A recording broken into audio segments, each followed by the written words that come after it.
മുഖ്യമന്ത്രി രാജ്ഭവനിലെത്തി അവസാനം ഗവർണറെ കണ്ടിരിക്കുകയാണ്. ഒരു സമവായവുമായിട്ടാണ് പിണറായി വിജയൻ ഇപ്പോൾ ഗവർണറുടെ അടുത്ത് എത്തിയിരിക്കുന്നത്. ഒരു മുട്ടുമടക്കലാണോ? തീർച്ചയായിട്ടും മുഖ്യമന്ത്രി പിണറായി വിജയൻ കാരണഭൂതനെന്നും ഇരട്ടച്ചങ്കനെന്നും സൂര്യനെന്നും ഒക്കെ അണികൾ വിശേഷിപ്പിക്കുന്ന വാൾത്തലപ്പുകൾക്കിടയിലൂടെ നടന്നു കയറിയ ബ്രണ്ണൻ കോളേജിലെ ആ പഴയ സിംഹം വിശ്വനാഥ ആർലേക്കർ എന്ന കേരള ഗവർണർക്ക് മുന്നിൽ സന്ധി ചെയ്തിരിക്കുകയാണ്, മുട്ടുമടക്കിയിരിക്കുകയാണ് എന്ന് തന്നെ പറയാം. അതിന് വ്യക്തമായ കാരണമുണ്ട്, വെറുതെ അല്ല. ഇനിയൊരു 6-7 മാസം കൂടിയേ ഭരണമുള്ളൂ. നിയമസഭാ സമ്മേളനം ആരംഭിക്കാനിരിക്കുകയാണ്. അതിന് മുമ്പ് ചെയ്തു തീർക്കേണ്ട ഒട്ടനവധി കാര്യങ്ങളുണ്ട്. അതിലെ അവസാന വാക്ക് അല്ലെങ്കിൽ അവസാന തീരുമാനം അല്ലെങ്കിൽ അതിന് അനുമതി കൊടുക്കേണ്ടത് ഗവർണറാണ്. അതുകൊണ്ട് ഇപ്പോൾ ഗവർണർ എന്തു പറഞ്ഞാലും പിണറായി വിജയൻ അനുസരിക്കും. സെക്രട്ടേറിയറ്റിൽ ഭാരതാംബയുടെ ചിത്രം വയ്ക്കണം, അതിൽ ദിവസവും പുഷ്പാർച്ചന നടത്തണം എന്ന് ഗവർണർ പറഞ്ഞാൽ പോലും മുഖ്യമന്ത്രി പിണറായി വിജയൻ അത് അനുസരിക്കും എന്നാണ് പൊതുവെ വിലയിരുത്തപ്പെടുന്നത്. അങ്ങനെ ചെയ്യും എന്നല്ല ഞാൻ പറയുന്നത്, പക്ഷേ അതുപോലും സംഭവിച്ചാൽ അത്ഭുതപ്പെടാനില്ല. അത്രയ്ക്കൊരു സന്ധി ചേരാനുള്ള കാരണങ്ങളുണ്ട്, വെറുതെ അല്ല. ഇപ്പോഴത്തെ ഈ സർവകലാശാല വിഷയത്തിൽ തന്നെ രജിസ്ട്രാറുടെ സസ്പെൻഷൻ സർക്കാർ അംഗീകരിക്കും, ഒരു സംശയവും വേണ്ട. ഒരാഴ്ചയെങ്കിലും രജിസ്ട്രാർ പുറത്ത് നിൽക്കും. അതിനുശേഷം ഗവർണറെ പോയി കണ്ട് കാല് പിടിച്ച് മാപ്പ് പറഞ്ഞാൽ ആ സസ്പെൻഷൻ പിൻവലിക്കും, രജിസ്ട്രാർക്ക് തിരികെ തൻ്റെ പദവി ലഭിക്കും, ജോലിയിൽ പ്രവേശിക്കാം. അല്ലാത്ത പക്ഷം ഗവർണർ ആർലേക്കർ വിടില്ല. ആരിഫ് മുഹമ്മദ് ഖാൻ അല്ല രാജേന്ദ്ര ആർലേക്കർ ചിരിച്ചുകൊണ്ട് സൗമ്യമായി, വളരെ നിർഭയനായി, വളരെ കൃത്യമായിട്ട് ഒരു വികാര വിക്ഷോഭങ്ങളുമില്ലാതെ നടപടി സ്വീകരിക്കും. ആരിഫ് മുഹമ്മദ് ഖാൻ പൊട്ടിത്തെറിക്കും, അദ്ദേഹം വൈകാരികമായി പ്രതികരിക്കും, അദ്ദേഹം പെട്ടെന്ന് അമിത്ഷായെ വിളിക്കും, അതൊക്കെ ചെയ്യും. അദ്ദേഹത്തെ വഴിയിൽ തടഞ്ഞപ്പോൾ നമ്മൾ അതൊക്കെ കണ്ടതാണ്. ആർലേക്കർ അങ്ങനെ ഒന്നും ചെയ്യില്ല. വളരെ സൗമ്യനായി മുഖ്യമന്ത്രി വന്നു, രാജ്ഭവനിലെത്തി. 1 മണിക്കൂർ നീണ്ടു കൂടിക്കാഴ്ച. 1 മണിക്കൂർ സൗമ്യനായി മുഖ്യമന്ത്രിയെ അവിടെ ഇരുത്തി. മുഖ്യമന്ത്രി കത്ത് കൊടുത്തു, എന്താ ഇന്ന കാര്യങ്ങൾ ചെയ്തു തരണം എന്നാവശ്യപ്പെടുന്ന കത്ത് കൊടുത്തു. അതിൽ രജിസ്ട്രാറുടെ സസ്പെൻഷൻ പിൻവലിക്കുന്നത് ഉൾപ്പെടെ ഉണ്ടായിരുന്നു. തിരിച്ച് ഗവർണർ ചിരിച്ചുകൊണ്ട് VC കൊടുത്ത റിപ്പോർട്ട് അങ്ങോട്ട് കൊടുത്തു. ഇതൊക്കെയാണ് നിങ്ങളുടെ രജിസ്ട്രാർ ചെയ്തിരിക്കുന്നത്, ഇതിന് എന്താണ് പരിഹാരം, ഇതിനെക്കുറിച്ച് നിങ്ങൾക്ക് എന്താണ് പറയാനുള്ളത് മുഖ്യമന്ത്രി എന്ന നിലയിൽ? വളരെ ഔദ്യോഗികമാണ്. ഗവർണർ കല്ലിന് കാറ്റ് പിടിച്ചതുപോലെ വളരെ സൗമ്യമായി ചിരിച്ചുകൊണ്ടിരുന്നാണ് മുഖ്യമന്ത്രിയെ ഇതൊക്കെ ബോധ്യപ്പെടുത്തിയത്. സഖാവ് പിണറായി വിജയൻ പാർട്ടി സെക്രട്ടറി ആയിരുന്ന കാലത്ത് നമുക്കറിയാം അദ്ദേഹം എങ്ങനെയൊക്കെയാണ് പ്രതികരിക്കുന്നത്. പക്ഷേ ഇവിടെ വാലും ചുരുട്ടി വങ്കിനകത്ത് വെച്ച് പൂച്ചയെപ്പോലെ പതുങ്ങി നിൽക്കുന്ന, ഗവർണർക്ക് മുന്നിൽ പതുങ്ങി നിൽക്കുന്ന മുഖ്യമന്ത്രിയെയാണ് ലോകം കണ്ടത്. വളരെ സൗമ്യമായി, വളരെ എന്താ പറയുക, ദൈന്യതയോടെ മുഖ്യമന്ത്രിക്ക് മുന്നിൽ ഇരിക്കുന്ന, ഗവർണർക്ക് മുന്നിൽ ഇരിക്കുന്ന മുഖ്യമന്ത്രിയെ ആണ് കണ്ടത് എന്ന് മാധ്യമങ്ങളൊക്കെ പറഞ്ഞാൽ അത് തെറ്റില്ല. അതിനൊരു കാരണമുണ്ട്. ആ കാരണമാണ് ഏറ്റവും പ്രധാനം. ഞാൻ ബാക്കിയെല്ലാം വിടുകയാണ്. ഏറ്റവും പ്രധാനപ്പെട്ട കാരണമെന്ന് പറയുന്നത് സ്വകാര്യ സർവകലാശാല ബില്ല് ഗവർണറുടെ മുന്നിലിരിക്കുകയാണ്. അത് ഒപ്പിടണം. അത് ഒപ്പിട്ടില്ലെങ്കിൽ അത് പിണറായി വിജയന് ലഭിക്കുന്ന ഏറ്റവും വലിയ തിരിച്ചടികളിൽ ഒന്നാകും.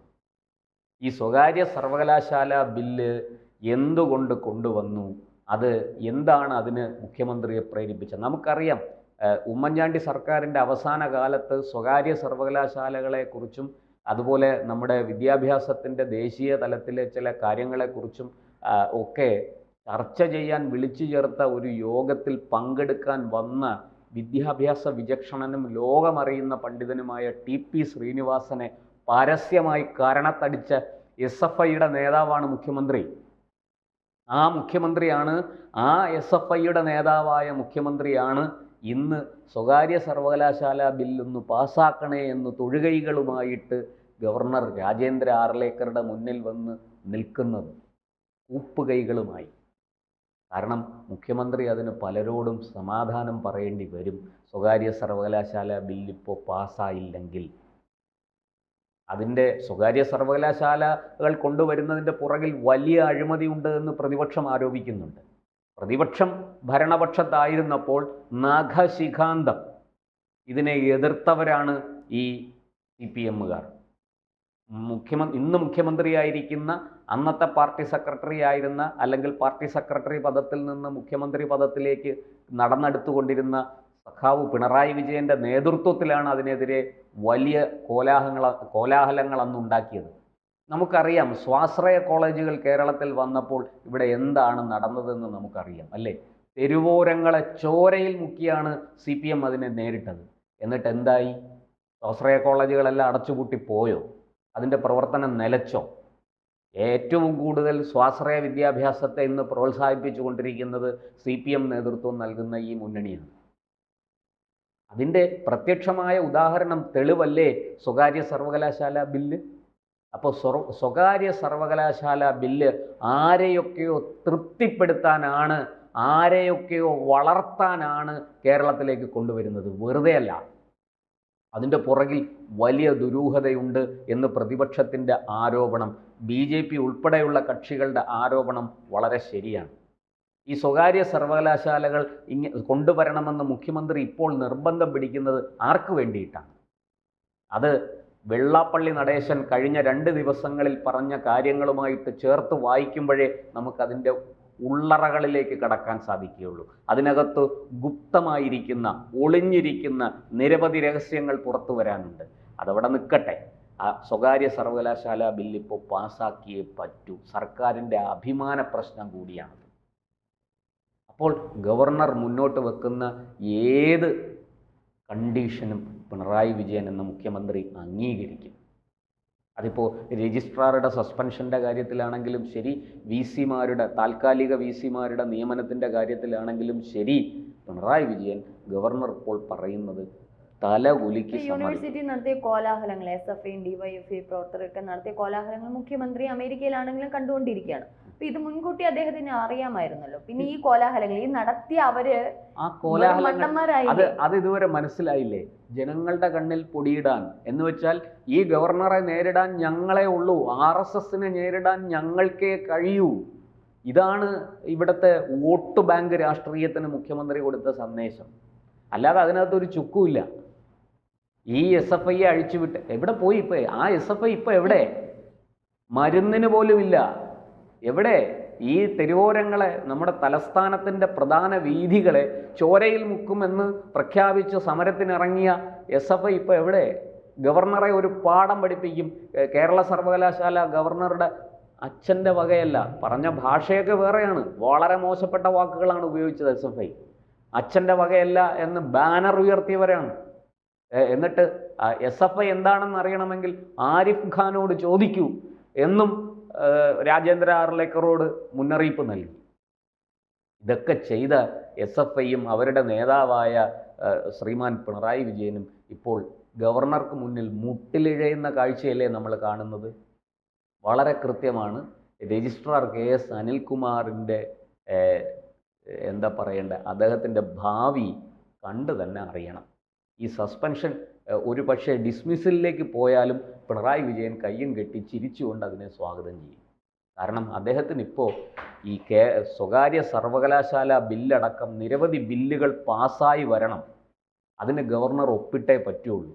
ഏതെങ്കിലും വിധത്തിൽ അതിന് കാലതാമസം നേരിട്ടാൽ അത് പിണറായി വിജയൻ എന്ന മുഖ്യമന്ത്രിക്ക് ഉണ്ടാക്കുന്ന പരുക്ക് ചില്ലറയല്ല. അതിൽ കൂടുതൽ ഞാനിപ്പോൾ ഒന്നും പറയുന്നില്ല അതിനെ സംബന്ധിച്ച്. ചുരുക്കം പറഞ്ഞ ഈ നേതാക്കന്മാരുടെ ഇതും കണ്ടുകൊണ്ട് മുമ്പോട്ട് ഇറങ്ങുന്ന SFIക്കും രജിസ്ട്രാർക്കും ഒക്കെ നല്ലൊരു പാഠം തന്നെയായിരുന്നു. തീർച്ചയായിട്ടും ഈ എന്താ പറയണ്ട, എടുത്തു ചാടി ഗവർണറെ വെല്ലുവിളിച്ച് വഴിയിൽ തടയാൻ പോയ SFIക്കും ഈ ഇടത് സിൻഡിക്കേറ്റ് അംഗങ്ങൾക്കും ഈ ഇടത് സംഘടനാ പ്രവർത്തകർക്കും ഒക്കെ ഒരു വലിയ പാഠമാണ്. നിങ്ങൾ എന്തിനു വേണ്ടി സമരം ചെയ്തു? നാളെ നമ്മുടെ ഇവിടുത്തെ തലമുറ വരുന്ന ഭാവി തലമുറകൾ ചോദിക്കും, നിങ്ങൾ എന്തിനാണ് ഈ സമരം ചെയ്തത്?